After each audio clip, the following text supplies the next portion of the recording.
What's up, everybody? Blackacre here, your friendly neighborhood mass guitarist and guitarist for Convent. If you're new to the channel, recently have been posting more about my band. We have our debut single out. We have a couple gigs booked for 2025. We have a merch site. We're on wherever you stream music. Obviously, I enjoy bringing you guys the covers and the lessons, but at the end of the day, Convent is obviously my passion project, so if you guys could please support me in any way, follow us on Instagram, stream the single, come see us live if you're in the Pennsylvania area, and really appreciate the support so far. The response to the single has been great. Let's keep that going. The next one is almost ready to be released as well. So, today, I'm going to be giving you guys, this is kind of like a celebration for 7,000 subscribers. Thank you guys. I'm taking it back to the roots of the channel and giving you guys a Slipknot lesson. I had to title it a little bit clickbaity, but essentially this is how to play rhythm like Jim and how to write riffs like Jim. I'm going to be giving you guys a couple of his, in my opinion, coolest and most useful techniques and the ones that are most signature to him. And they're going to be, drawing inspiration from songs. There's some that, if you are a big Slipknot fan, you'll be able to tell which songs I kind of pulled from, but also I try to make them applicable to your own playing, where you can take these shapes and these techniques and then write your own stuff and mix it in with your other influences and come up with something completely unique to you. This gets into Jim's chording. I really love his and Bill from Mastodon. Those are two of my absolute biggest influences on guitar. They're just masters of taking a chord progression that could be cool by itself and then adding in some extensions and just making it very moody and kind of pulling at your emotions. There's going to be a lot of variations on chords. For example, if you have a chord progression,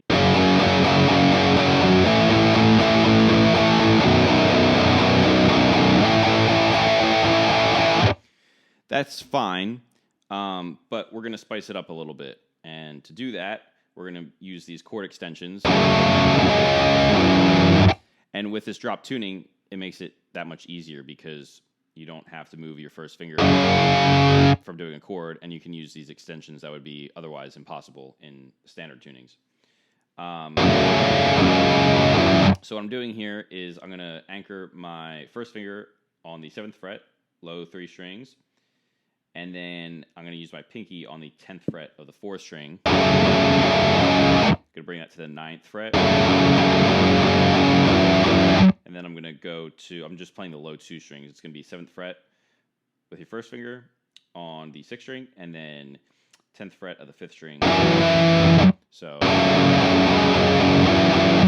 okay.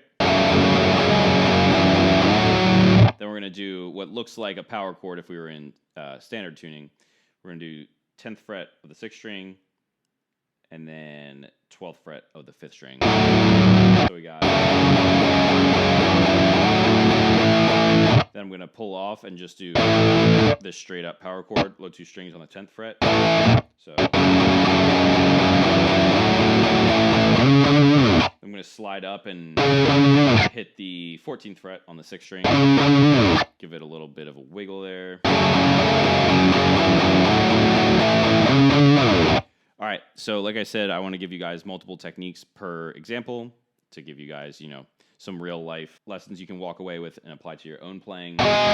Jim likes using these dyads, which is just a fancy way to say 2 notes at a time. So we could play this again. This part we could do. There's nothing wrong with that, but in my opinion, this is much more interesting to the ear. So instead of playing just this shape power chord, we're going to use this dyad here, here, and here. So we're going to go to the 5th fret of the 5th string and the 4th fret of the 3rd string. I'm just muting the 4th string with my index finger. I'm just going to move up diatonically. So the next note in the scale on each string. So we're going to go 7th fret of the 5th string, 5th fret of the 3rd string. So then we're going to use that same shape that we use at the 5th fret, just move that down to the 3rd fret. And then we're going to resolve that to a C power chord if we were in standard tuning. So that's 3rd fret of the 5th string, and then 5th fret of the 4th and 3rd string. Okay? So again, you got this cool melody line kind of working throughout.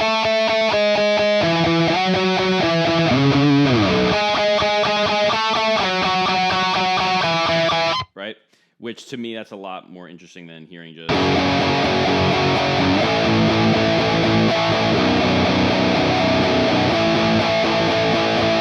Okay?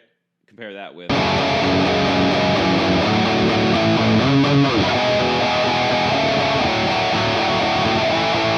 And then on the 3rd time, I like to do this in my riffs. I'll change the riff slightly so your ear isn't getting fatigued of the same exact thing 4 times. So on the 3rd time, remember how I said I was going to teach you guys multiple techniques in each example. Here we go again. He likes to use octaves a lot. So we're going to do, instead of doing, we're going to take that 12th fret on the 5th string and do octaves up. So 12, 14, 15. So we're going to do, again, we're going to do dyads, but these are just different than obviously these ones. Technically, I'm saying dyads, but we're also going to use a drone note in here, which is another technique he likes to use. See, I'm coming at you with a lot of info here, useful info at that. So basically, we're going to do 7th fret of the 3rd string, 6th fret of the 2nd string, and then open 4th string. So then we're just going to move that shape up 2 frets.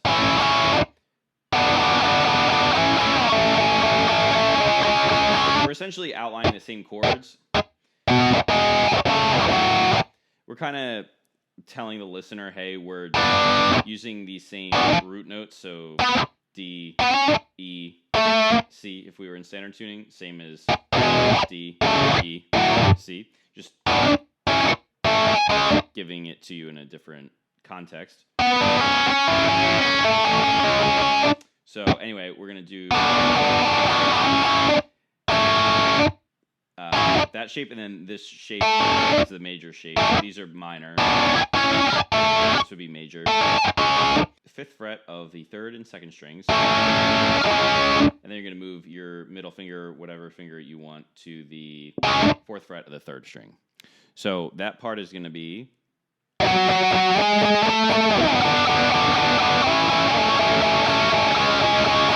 going to go back to the original riff I showed you. So here's that whole example with the backing track.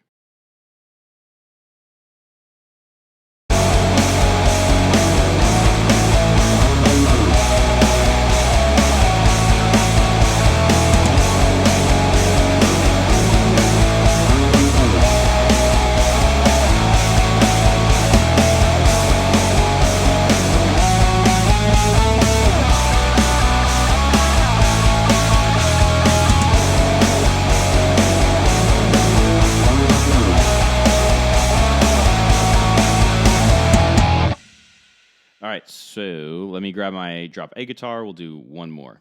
All right, I'm back with my drop A guitar. Now, this is, I wouldn't call this a technique, but it's a common thing that I think is cool to do, and that is use different tunings. That's something, obviously, most of Slipknot's discography is either in drop B or drop A. I know there's songs that don't pertain to those tunings, and there's some weird ones in there, but for the most part, I'd say their catalog is either, you know, a lot of songs are drop B, there's some drop A songs in there, and then the weird tunings. But I think that's a great thing. I think if you're in a band or you're writing for your band or whatever, I think it's cool to use at least 2 tunings. I think 2 or 3 is pretty cool. For my band, I tune to B standard and then drop A. I think that's a pretty common thing. Like Alice in Chains, I think their thing is usually, E flat standard and then drop C sharp. So you're just basically using a standard tuning and then dropping the low string. One of my favorite bands, Mastodon, they do D standard, then take the low string down and drop C, and then sometimes they take that down to an A. But it's all manipulating the low string. And then obviously drop B and drop A are the same layout, except drop A is a whole step lower than drop B. So anyway, my point is messing with different tunings, I think, helps spark creativity, and you might play differently. You might hear riffs that I don't really like the way that sounds in drop B. Let me try it in drop A, or vice versa. So this one is going to be pretty obvious to what the inspiration I took from. But this is going to be mainly focusing on triplets. That's big in any, metal style. I am a huge thrash fan, so that's, how I kind of learned how to do triplets, gallops, whatever you want to call them. But it's a big part of Jim's playing, and I think it's really important to get those really tight and up to speed and consistent while keeping your right hand as relaxed as possible, only using the wrist, not using your arm. So this is the riff that I came up with for this little ditty.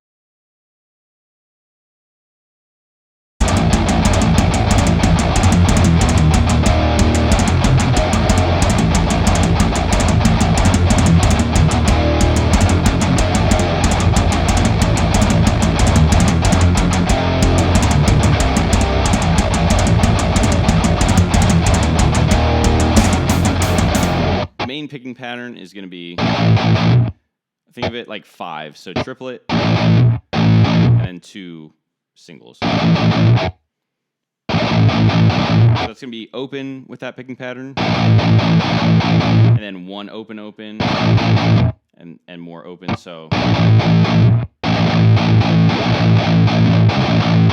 and 3. And then we're going to do all triplets. And we're going to go chromatically down from, that would be 8, 7, 6. Then we're going to hit the power chord on the low 2 strings of the 6th fret. So we got...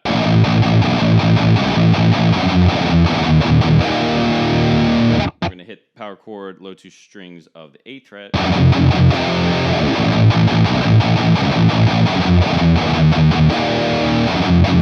Do some more...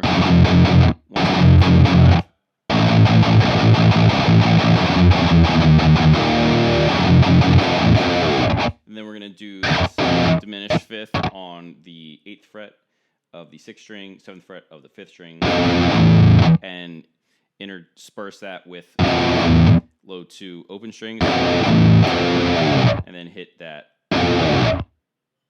diminished 5th power chord again. So we're going to do...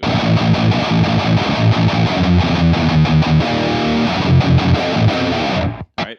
And then the third time, again, I change it up a little bit. It's going to change is going to walk up for the chromatic thing, so it's going to go.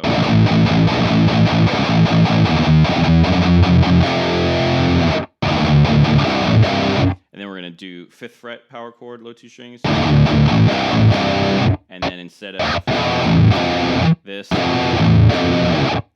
dissonant chord and then open, it's going to be 3 open, 3 on a low 2 string. Then it's going to go back into the first riff I showed you. So.